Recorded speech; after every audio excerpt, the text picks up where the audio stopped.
weird morning, but in like the best way possible. I haven't had the feeling of like a proper snow day in a very long time, like since I was in high school. But right now I am nannying for a couple and one of them is a teacher and she gets those proper snow day calls. So she sent me a text this morning and I woke up to it and just got that really giddy childhood feeling of it's a snow day, I don't have to leave the house. Maybe because of that, I ended up picking up Binding 13. I'm gonna go to Target and get the book because I was just reading it on my phone and I feel like I'm going to love this book. I feel like I'm gonna binge it today. I started it in bed this morning after I found out that I have my snow day. So let's go to Target now and get the book.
I'm back from Target, and as you saw, I did find the book. It's a lot smaller than I thought it would actually be, but the pages are huge and there's a lot of text on them. Yeah, it's like just about 600 pages for the paperback. So far, I've only met Shannon and Johnny. I'm currently in Johnny's chapter, and he's just talking about rugby. He's definitely super obsessed. I'm not nearly as far as I thought that I was. I'm in the paperback. I'm on page 23. Basically what we've seen so far is Shannon has been like severely bullied basically her whole life. She's got a rocky home life. I think the way that Johnny and Shannon meet is that he throws something on the rugby field when he's getting mad at his team, and I think it hit her in the head because at the end of Shannon's last chapter, she got hit by something and Johnny's been throwing a bunch of stuff at people in his chapter so far. So I'm gonna read more and see how that goes.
So it's midnight now. Been a while since I checked in, and I just hit the 100-page mark in the actual paperback. It looks like such a little tiny section. I thought with how I was enjoying this book this morning that I would be like able to binge this in one day. This vlog was gonna be like a reading Binding 13 in 24 hours. No way. There's just no way. This book is long. Dude, it's long. And I want to say the first like 70 pages was just about her first day at school. We were at school for that one day for a very, very long time. I think where I last updated you, Shannon was about to start her first day. So she had her first day, it went really well, and then she got hit in the head by a ball on the field. And the ball was kicked by Johnny, which is our main male love interest. And he was like rage kicking it because his team sucks and he's like really good at rugby. He's really obsessed. And he was like mad that the team was not keeping it together. So he kicked the ball in anger and it hit Shannon. But he was also doing a bunch of other stuff. It seems like that incident is contained to when he's on the rugby field. Like, he doesn't seem like that sort of guy, but when he's on the field, he's like a monster and very aggressive. And it wasn't very cute. So yeah, he had like thrown his mouth guard at one player who was like really nice, and then he pushed somebody, and then he kicked that ball and then hit Shannon. So he's doing a lot, but he felt like super bad about it. He helped her out. She ended up having a freaking concussion and had to be out of school for a whole week. But when they both got back, they're like giving each other eyes in the hallways and stuff, but they can't talk to each other because her mom like really freaked out about it because she's been so severely bullied in the past. Her mom was just like, you assaulted my daughter, don't contact her. Basically like an unofficial restraining order.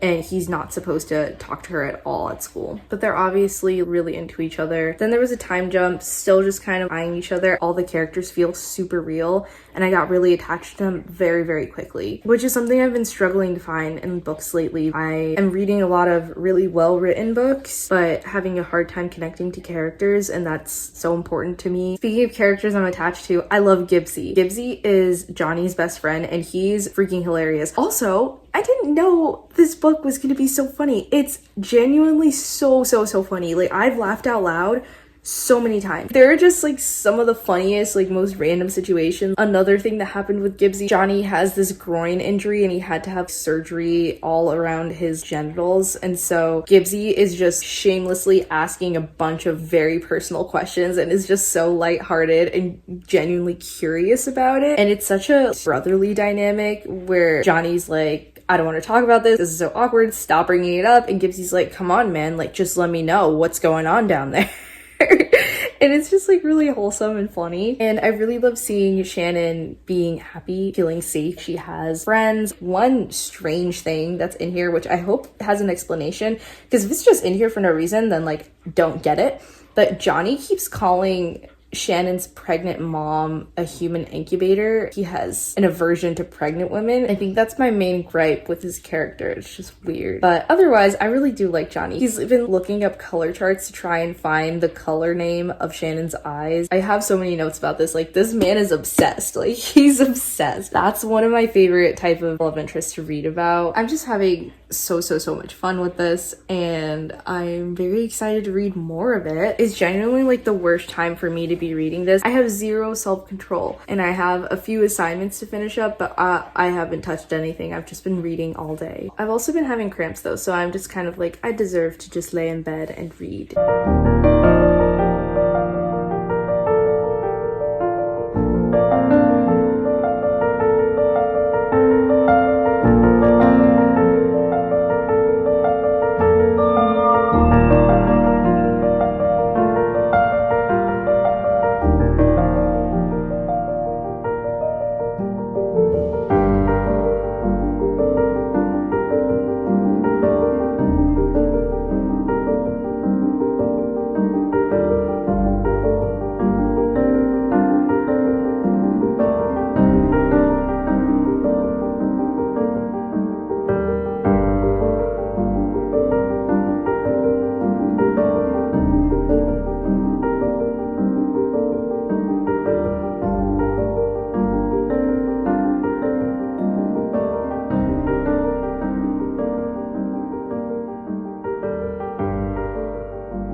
So it is the next day, and I wanted to show you my haul, Finding 13 at Target. I am now 190 pages through. I'm on chapter 19, and I'm thoroughly enjoying this book. It's just exactly what I needed right now. It's pretty Wattpad-y and a little immature at times, but sometimes you just need that. The romance, I will say, is phenomenal, and it's super, super funny. I'm really looking forward to finishing this book. I hope I can finish it before the year ends. Next, we'll just talk about my singular book from Goodwill, which was The Sorrows of Young Werther by Johann Wolfgang von Goethe. This is a really, really short classic, and I've been wanting to read Goethe for a very long time. Mackenzie Kate on YouTube talked about him in one of her reading vlogs, and the way she described his writing just made me so interested. So I'm really, really excited to read this.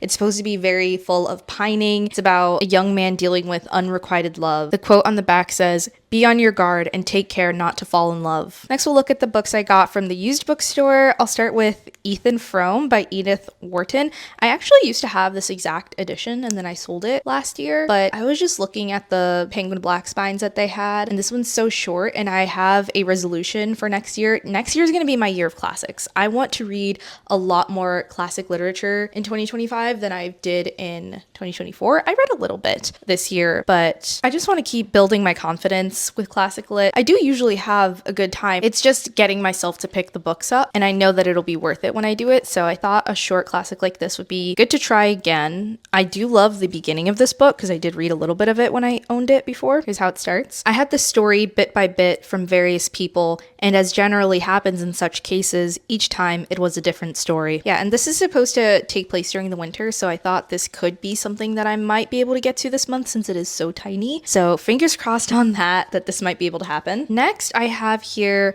Walden and Civil Disobedience by Henry David Thoreau. I actually am already like a quarter through this book because I had picked this up from the library, a different edition, I want to say 6 months ago, and I was really, really, really enjoying it. I love his thoughts and his perspective on life. This is a nonfiction work about Henry David Thoreau's decision to move out into the wilderness and build himself a cabin and just lead a totally different type of life, very minimalistically, living off of the land, only working the bare minimum amount of hours that he had to be able to survive. I just really enjoyed his perspective. I'm not crazy about the cover. There was another cover that I showed you in the vlog that was a lot cuter, but it was the Modern Library Classics edition, and there were no notes in that one, and there are notes here, and I found the notes very helpful when I flipped through to the back of them. So sacrificed cover art so that I could have some more contextual information, which I hope was the right decision. Can we just talk about the Modern Library Classic editions for a moment, because there's obviously a lot of love for Penguins out there. There's a lot of love for Oxford World's Classics books, NYRBs. I'm a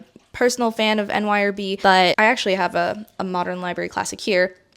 Modern Library Classics are kind of bangers. Like, look at this cover. I love the gold spines with the black tops, and it's always got this beige box on top and the black box for the author's name. And I love how the image is like throughout the entire cover and not just like a little portion. And they pick really gorgeous images. My last Penguin classic from that used bookstore is Tess of the D'Urbervilles. I want to say like a quarter through this, but this didn't happen recently. I had picked this up also earlier this year. Same deal, stopped reading it because I was using a library copy and I really wanted to annotate things, but I also just kind of fell off of it. It's a dense book. It's a difficult book to read, just like subject matter wise, but I picked it up again this morning and I have been annotating like a mad woman and it's been so fun. Like, here's one page of my annotations.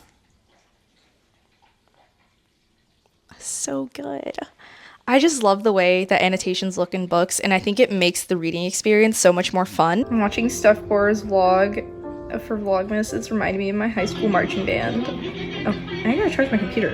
Okay, let me do that. So I've been reading Tess of the D'Urbervilles this whole morning. Not the whole morning. I read quite a bit of Finding 13 this morning as well, but I picked this up. I just need to tell you some of the quotes because if I don't, I feel like I'm going to spontaneously combust because of the beauty. So this one is from the antagonist, and he deserves no mercy.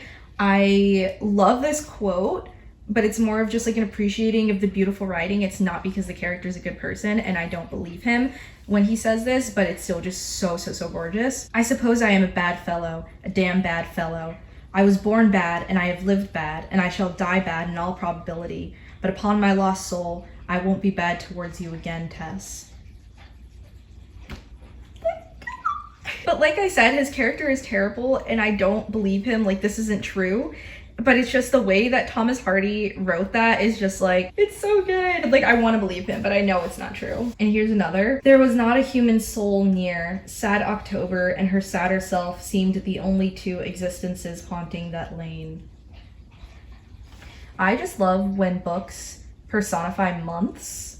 I've seen it one other time in Moby Dick in the very beginning of it. There's this just beautiful, phenomenal quote about like, whenever it's that dreary November in my soul, I know it's time to go back out into the sea. I remember reading that quote and I was like, am I gonna read Moby Dick now? Like, that was actually the best thing I've ever read in my life. Comparing her sadness to that of October is just so good. It's so good.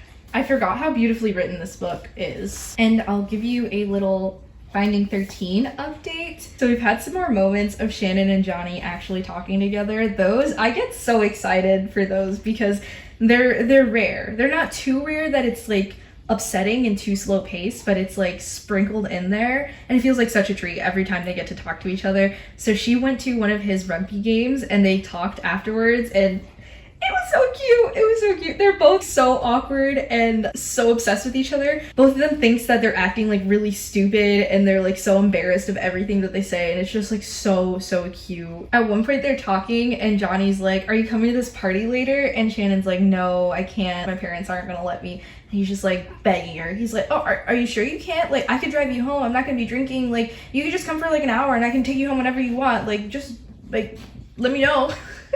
And it's just so cute. And then afterwards he's thinking about the conversation in his head and he's like, what's wrong with me? Why did I was being so desperate? And to Shannon, she's like confused. She's genuinely so oblivious. Johnny just misunderstands her. He thinks that the signs that she's giving are like signs of disinterest or distrust, but for her, the signs that she's getting from Johnny, she's just like, what could that mean? What does it mean when a boy that I like keeps asking me to a party and offering to drive me home and trying to make excuses to talk to me more? Like, what could that possibly mean?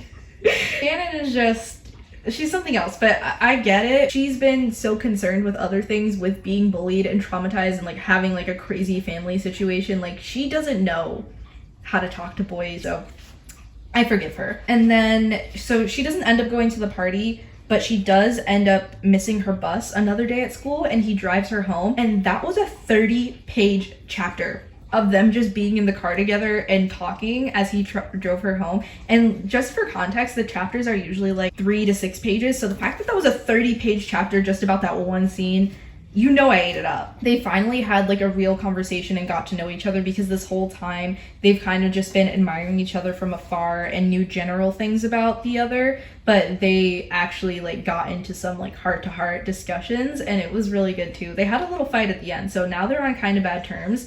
So I hope they make up soon. And then an update on The Wonderful Wizard of Oz. I have like hardly anything. Oh my goodness, I should just finish the damn book. I have like 20 minutes in the audiobook left. Like, I'm so close to being done with this. So maybe I'll just finish that up right now so that I can at least have completed one book in this vlog.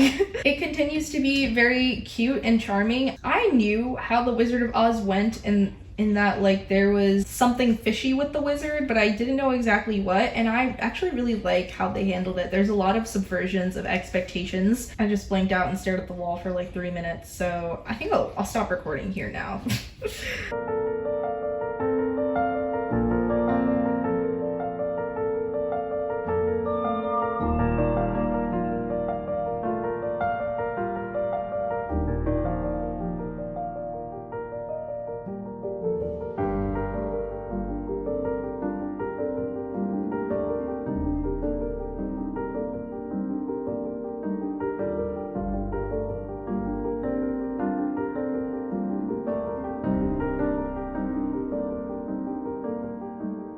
I literally hate her dad.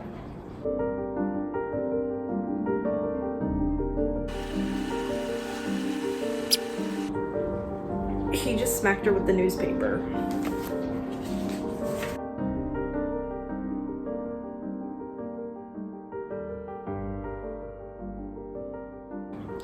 He's cheating on her too? How? I need some answers. This man doesn't have a job. He beats his kids. Somehow is continuously impregnating his wife. Like, she has so many children, and he's cheating on her.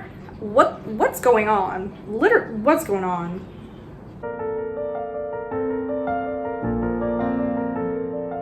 So the dad leaves after cheating. He comes home. His wife's pregnant. Joey beats him up. And because he's so beaten up, the wife feels bad and she takes him back. Ma'am, what are we doing? What are we actually doing? I'm trying to keep an open mind, because, like, say what you want about It Ends With Us by Colleen Hoover, but if it did anything, it taught me to keep an open mind when I'm listening to stories about, like, abusive relationships.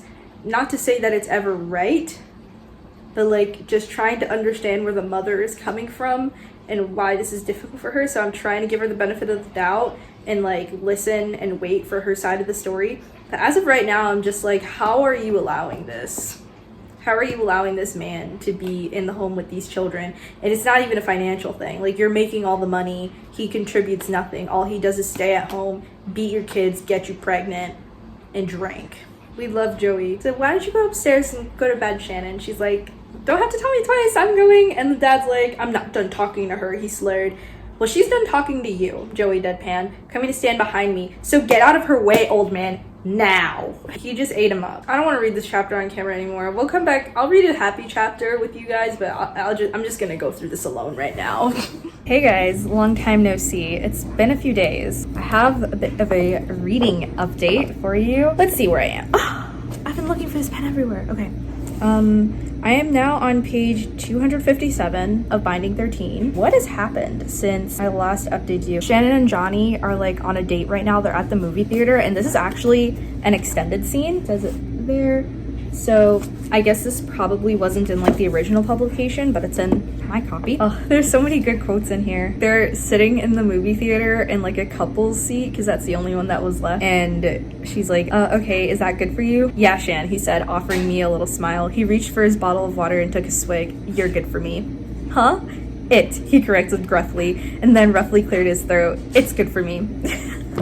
They're so cute. And I think I've made just another chapter of progress on Tess of the D'Urbervilles. Realizing I never gave a synopsis, Tess of the D'Urbervilles is about a young woman named Tess who is, I want to say, like, somewhere between 14 and 17 when we first meet her. She's very young. She finds out that she has these relatives that are a higher social status than her family, and this is taking place in, like, the 1800s. So her family sends her to live with this relative to hopefully, like, marry into the better side of the family. So she goes there to live with that side of the family, which I don't think is actually even her family. I think they just have a similar name. But she goes there and something terrible happens to her, and then she comes back home and she's kind of just dealing with the fallout of what happened. It's quite sad, but it is so beautifully written. The language used to describe the feelings, like the sorrow, is really just beautiful. I had kind of read this in high school. I more like skimmed it and read spark notes of it, and I've wanted to actually, like, read it cover to cover for a long time, and I started it sometime in the beginning of the year and then put it down and, like, picked it up. Like, I've been reading it very on and off for the whole year. So I'm currently on page 106. I do remember, like, the basic plot of it, so we're in a bit more of a hopeful, happier section of the book. Like this one quote: "While there's life, there's hope is a conviction not so entirely unknown to the betrayed as some amiable theorist would have us believe." Not quite sure of her direction, Tess stood still upon the hemmed expanse of verdant flatness, like a fly on a billiard table of indefinite length, and of no more consequence to the surroundings than that fly. It's just very idyllic and beautiful. And right now she's at, I think, another distant family relative's property, and she's gonna start being a milkmaid. I'm actually babysitting right now. I'm pretty sure my bosses watch all my videos, so Neil and Angelica, hey guys. Don't know where the baby is right now. I'm just kidding. He's sleeping. I would never. I see him on the baby monitor. Oh, another update. I finished The Wonderful Wizard of Oz. It was really wacky, very, like, fantastical, magical, and really funny. I loved the cast of characters. I think my favorite characters were the Tin Man and the Scarecrow. They were just so funny. I definitely enjoyed reading it. I wouldn't say it was a book that I was, like, itching to pick up all the time. Maybe, like, more in the beginning of it, I was having more fun. I had like 20 minutes left of it and then didn't pick it up for like almost a week. So I just finished it yesterday, and I'm glad to be done. But it's still cool to see the source material and where Wicked was inspired from. And now that I have all that background knowledge, I'm so excited to see the Wicked movie in theaters. I think I'm gonna go see it with my friend. She already saw it, but she said she would rewatch it with me, so excited for that. Oh, and I graduated college on Tuesday. I probably have already uploaded a video that has like a little bit of a summary. I'm really proud of that video. It's got like a montage of clips of me from when I was a freshman and like some videos throughout my time at college, so that was really cool to go back through that old footage and kind of like see that. I also started Orbital as a new audiobook. This won the Booker Prize this year, I believe, and it's been fantastic so far. It's giving me Interstellar vibe. It's not like a plot-driven sci-fi sort of thing. It's more of a literary fiction, like very emotional, character-driven book, but just in a sci-fi setting. So yeah, I'm just gonna sit here and read. Actually, no, I'm not. I'm probably gonna watch Katie's Reading's newest reading vlog. Maybe I'll read along with her because she has like a lot of montage clips in there. I might read while watching that.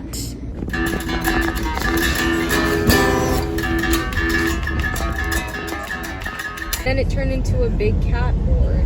So you made this entire Pinterest board? Yeah, because like, look, oh my gosh. Oh, especially all of these, they're all like connected. I love that you made this. This one's so cute. His paws, like that's so